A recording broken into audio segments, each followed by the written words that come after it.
following video is an excerpt from a synagogue teaching on March 16, 2021. Rabbi Yaron Reuven was recorded teaching his disciples the history of their people, as well as what really transpired in early 20th century Germany when Khazarian proselytes migrated to Germany due to becoming a war-ravaged nomadic race of people without a homeland.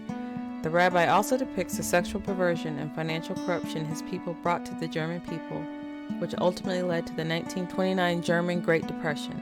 The rabbi ends his teaching by highlighting the people who control the financial sector of the world and how the same immorality that happened then in Germany is happening now in the United States of America. That's the reason I'm going to tell you. Who knows the first two laws that Hitler implemented? Hitler, Yimach Shemo v'Zichro, first two laws that Hitler implemented that not only put him in a different status than everybody else for the rest of history, but also made what's called until this day the biggest financial miracle in history. Who knows the first two laws? Before the Nuremberg laws.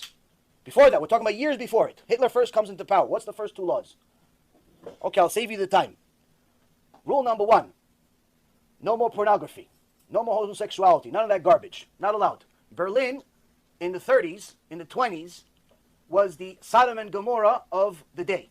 They were the Las Vegas of the day. They were the Sodom and Gomorrah of the day. Homosexuality, pornography, all the bestiality, all the garbage of the world, that was the capital of the world. He outlawed it. You're no longer allowed, closed all the bars, all the gay clubs, all the production, which were all run by Jewish people. Which were all run by Jewish people. Which were all run by Jewish people. Unfortunately. Second rule. What's the second rule? Second rule was, you're not allowed to charge interest. No more interest. Now you would think, why? What does he care about interest? Well, because all the people that had the money, that lent the money out, were Jews. Well, because all the people that had the money, that lent the money out, were Jews. He didn't like it. So he said no more interest. Why? Because of the high interest that the Jews charged people was so high, it destroyed the economy in Germany. They destroyed, just like they destroyed Russia. A few years before that, through their communism over there, Jews destroyed Russia. Jews destroyed Russia. Jews destroyed Russia. Not Goyim. Jews destroyed. Communism is by Jews. Well, don't let anybody confuse you. You look at history, Karl Marx, all the other Reshaim, they're all Jews. Wicked, but nonetheless Jews. They destroyed Russia, and he wrote in chapter 2 of Mein Kampf, they destroyed Russia, now they're destroying Germany, that's why I have to destroy them. Now, this doesn't make he's right. The point is, that's actually real, true history. Now, he saw that the Jews are controlling the financial system and they're charging such high interest, they destroyed the German economy. To the extent that by the time you arrived to go to the store to buy bread, you had to take a whole horse carriage full of money. By the time you arrived at the store, it wasn't enough. Why? Because the inflation rate was so high. The bread became so much more valuable and your money went down. So now he says, what's the cause of this? Because nobody could afford to do anything because the interest rates are so high. So he decided no more interest rates. You're not allowed to charge interest rates. And at that time, the Great Depression was happening around the entire world. Everyone was in a financial collapse. America was a financial collapse. England was a financial collapse. Everybody else was collapsing. Germany collapsed worse than everybody else. But after he passed this law of no more interest, within 6 years, Germany became the leading, wealthiest economy in the world. They called it a financial miracle. Why? They were the only ones that were bold enough to stop interest. This is one of the biggest reasons of why he hated Jews. Because they destroyed the economy because of their greed. Rabotai, it's not making them right. Don't let this confuse you. But this is happening again.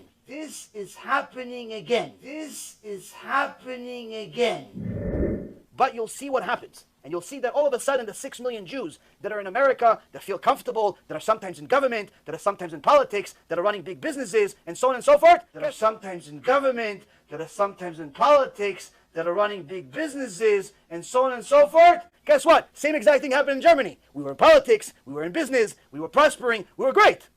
In Germany, same exact thing. In Greece, same thing. In Rome, same thing. In Egypt, same thing. In Germany, same exact thing. In Greece, same thing. In Rome, same thing. In Egypt, same thing. But guess what? We get greedy. We get sinful. We become Reshaim. What happens? Hashem says, oh, you want to be Reshaim? I'll punish you. With what? With the same goy that you wanted to become like. And this, Rabotai, is what's happening under our noses. And unfortunately, this, I don't know whether the Gdolim that we have in this world today are unaware or nonchalant. I'm not really sure. All I can tell you is, I've had in my career 5 times, 5, maybe 6 times, where I had a aha moment. Meaning, I saw something, to me was clear as day. I knew this deal was going to work out. I saw stock, it was $4. I said this is worth 32. How long? 2, 3, 4 years. It's going to be 32. Sometimes happen faster, sometimes longer. 5 times in my career, certain things like that happened to me. Baruch Hashem. This, for sure, is an aha moment. Unless the government actually, by Chazdei Hashem, by mercy of Hashem, interferes with that industry and completely ruins it, we will see a Holocaust starting from this business. We will see a Holocaust starting from this business. So let me explain to you.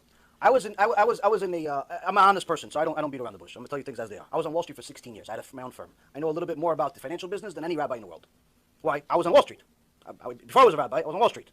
I had a firm, I had a brokerage firm, I had a hedge fund, I had an insurance company. Baruch Hashem, I was an executive. I was on CNBC, I was on Bloomberg. I was somebody. I wasn't like some guy that worked at Merrill Lynch, made $100,000 a year.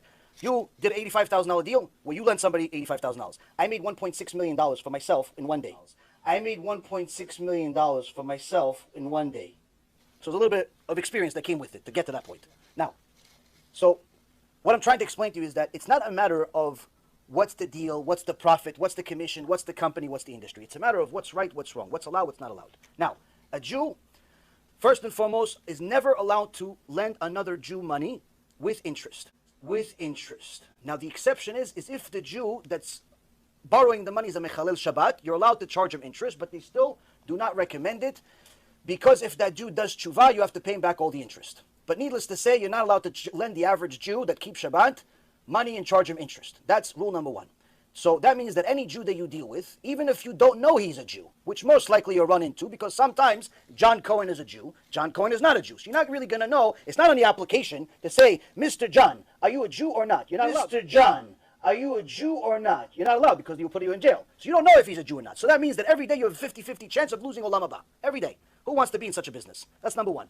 Number 2, even if you only deal with Goyim, you're still not allowed to do something called usury. Usury is overcharging and lending money in such a way, or doing business in such a way where it hurts the public.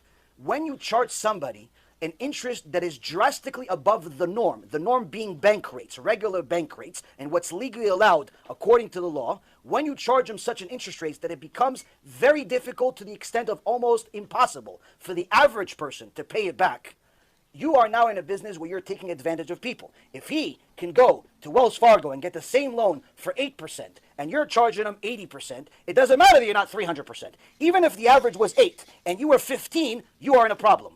Even if the average was 8 and you are 30, you are in a problem. It doesn't have to be 300. 300 just means you're just a psychopath. 80% is still highway robbery. 80% is still against halacha. Still not allowed to do, even for goyim. Why? Because it's usury. But even more so than anything else that I've just said, when this is eventually exposed to the public, it will lead every single member that works for these companies, even as a clerk, even not as a broker, a clerk, a secretary, a janitor, works for ABC Lending, that does cash advance when it's officially disclosed to the world, because Hashem is going to do that. Guess what? Chilul Hashem. And any single person that's involved in Chilul Hashem, the Reshit Chochmah says what the Gemara in Masechet Rosh Hashanah, page 17a says, he goes to Gehenom and he doesn't leave. Ever. Even after Mashiach. So why would anybody want to associate with even 1% of anything I just said? The lending, the taking advantage, the Chilul Hashem, the usury, the unethical, even the rabbi that you said that, you really shouldn't do it, but you can. Even the rabbi that you said that, you really shouldn't do it, but you can. What kind of rabbi is that? It's a puppet. You have to find yourself a real rabbi that's going to tell you, not allowed. No, not recommended, not allowed. Not allowed. That's what it is. Not allowed. You have to quit tomorrow. Go, how about this? Do yourself a favor. Go on Bloomberg. Go on Google, go on Bloomberg. You look at cash advance business. It's a 5-part article explaining the entire industry for you. Everything I just said with a little bit of sugar on it. Everything I just said without the Torah part. I'll tell you exactly about all the criminals that are in the business. Unfortunately, one thing that I know personally, that the article doesn't know as much, is that predominantly the people that are in this business are guys that used to be in the brokerage business that went to jail, criminals, thieves, psychopaths, mafia, but predominantly it's Orthodox Jews. Predominantly it's Orthodox Jews funding it, selling it, and you have even yeshiva kids that have no skills whatsoever going into that business and starting to make $10,000, $20,000 a month without even knowing what to do. Why? This is much worse than the boiler room days of the stock market business was 30 years ago. Because back then, 30 years ago, when there were unethical brokers in the world, you still had to have selling skills. Why? Because at the end of the day, the guy is giving you money, and you're giving him a dream.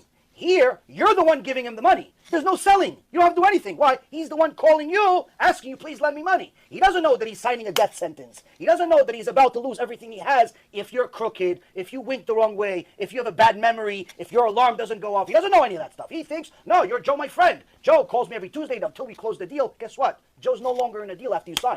The broker is no longer in a deal. You call him after the COJ is being implemented. Joe doesn't pick up the phone. Why? Joe's not in control. He's just a broker. He got paid his commission. Rabotai, if you are in this business, if you know somebody in this business, and you don't hate them, and you don't hate yourself, you have to send them what I just said, and you have to get them out of that business no matter what you have to do. If you love Jews, you have to let people know this is going to bring an ason to Am Yisrael. It's going to bring a disaster to Am Yisrael. It's going to bring a disaster no different than the Holocaust.